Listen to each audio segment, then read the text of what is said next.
This is day three of building the collective, which is a mastermind of business owners who started their business and eventually want to build a business that runs without them. And today was a super busy day. I started out the day with probably three texts from clients, like fire texts, which was super crazy. And I think it kind of just set me off because usually I kind of got a good vibe in the morning where I'm just kind of, just chilling. Get up, do my. The first thing I do is look at my vision board. Then I read my manifesto, have my coffee, get my kids breakfast, hit the gym. Right then, I'm usually like ready for the day. But today, entrepreneurship was entrepreneuring for sure because I had a bunch of fires to put out. And we're really on this road to like build this community of A players. And I think that a lot of guys think that they're A players when they're not, or the guys think that if they get the best leads, that then they'll become the best agent. And the truth is that our program exposes people.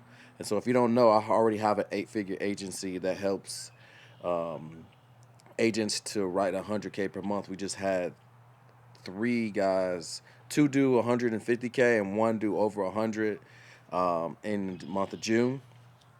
And one of the things that I realize is that good leads exposes a bad agent.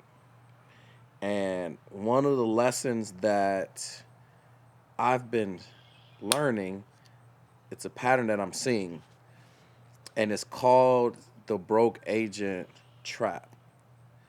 And what happens is agents are barely writing any business and they're struggling, they're hustling, and they are like just trying, hopping from lead source to lead source to lead source. And then they see one of their homies finally take the leap of faith and start running certain type of leads, and it works. And then they hop on, and then they have their best month ever in their first month, right? So they like have their best month ever. Deposits is crazy. And you know what these guys do?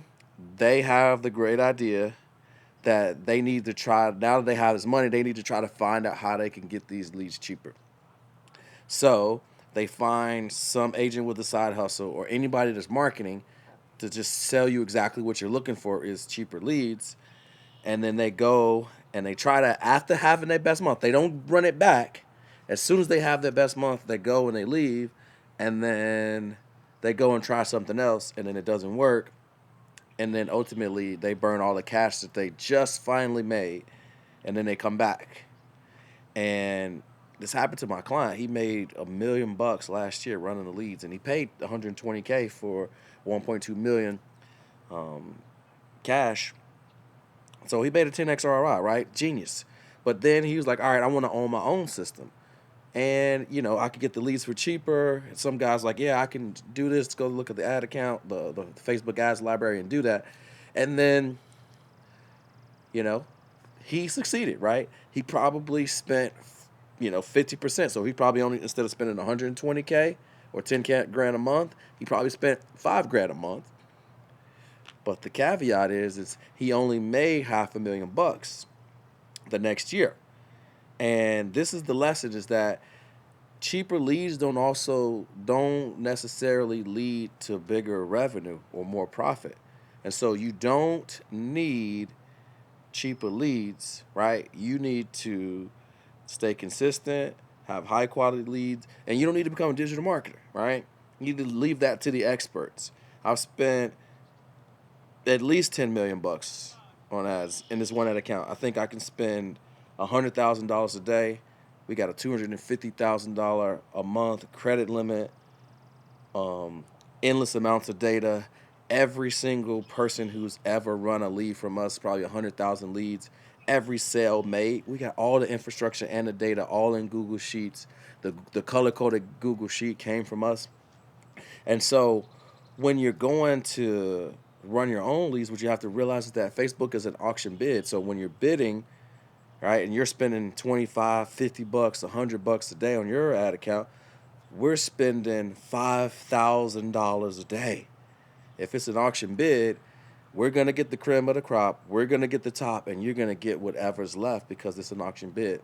And I think that when you don't understand the game you're playing, you think you're playing against like it's 1v1 and you're playing like 1v a million.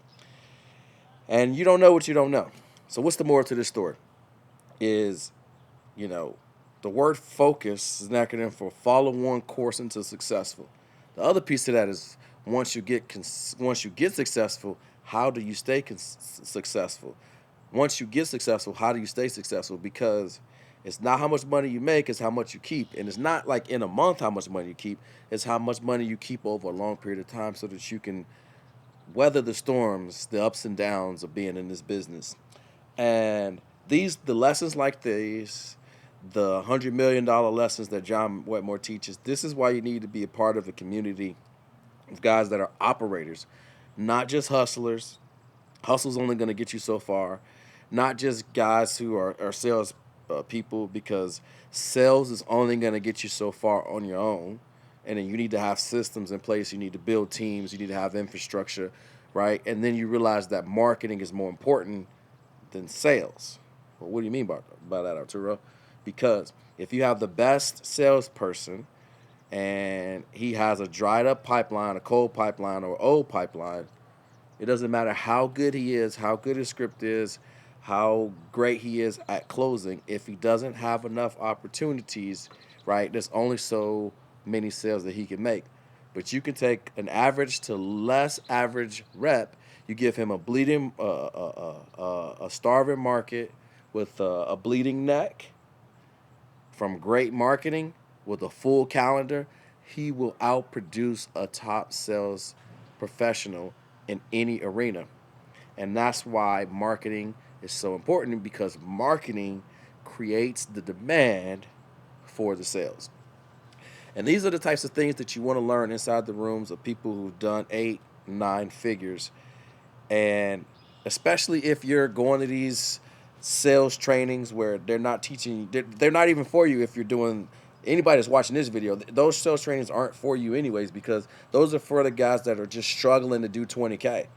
All the stuff that they're going to be teaching, there's nothing that you're going to learn from to take your business to the next level. In fact, you might be leaning some of the trainings, which definitely isn't helping you because you're not getting any better. You need to learn the small tweaks that you can make that can get you a quantum leap. And it's only going to happen in rooms, right, of people doing the same thing on the same journey as you. Because the truth is 99% of the people that you're around, right, you can't relate to them. They don't understand what you're doing. They can't see your vision. They're not on the same trajectory.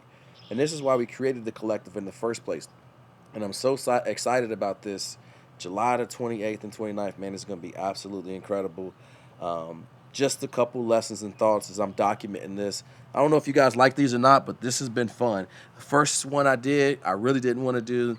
The second one was really reluctant. It just felt like it was a ton of friction. And today, it's funny how a routine works for human beings, that I was looking forward to it. And before my alarm went off at 9 p.m. to remind me to do this, I was already set up and ready to go and super excited.